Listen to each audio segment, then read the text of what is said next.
பாஜகவுடன் இணைந்து தேர்தலை சந்தித்தால்தான் அதிமுக வெற்றி பெற முடியும் என்று அம்மா மக்கள் முன்னேற்றக் கழக பொதுச் செயலாளர் டிடிவி தினகரன் தெரிவித்துள்ளார்.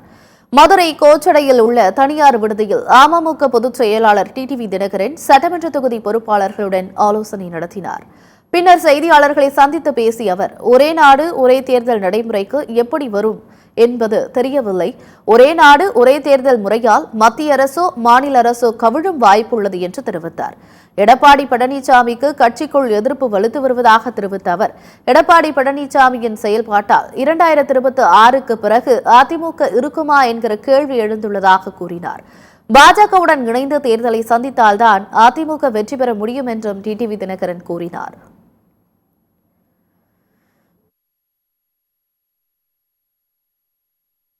பாஜகவில் உள்ள அனைத்து தலைவர்களுமே, அங்கு உள்ள நிர்வாகிகளுமே, அண்ணா திராவிட முன்னேற்ற கழகங்கிற கட்சி அது பலமாக இருக்கிறது தான் தமிழ்நாட்டுக்கு நல்லது. அது திமுகவை வீழ்த்துவதற்கு அவர்கள் நாம் எல்லாம் ஒன்று சேர்ந்து அலைன்ஸில் வரணும்னு தான் அவங்க எதிர்பார்க்குறாங்களே தவிர, கட்சியை பலவீனப்படுத்தணும்னோ அந்த கட்சியை அழிக்கணும்னோ அவங்களுக்கு நினைப்பு இல்லை.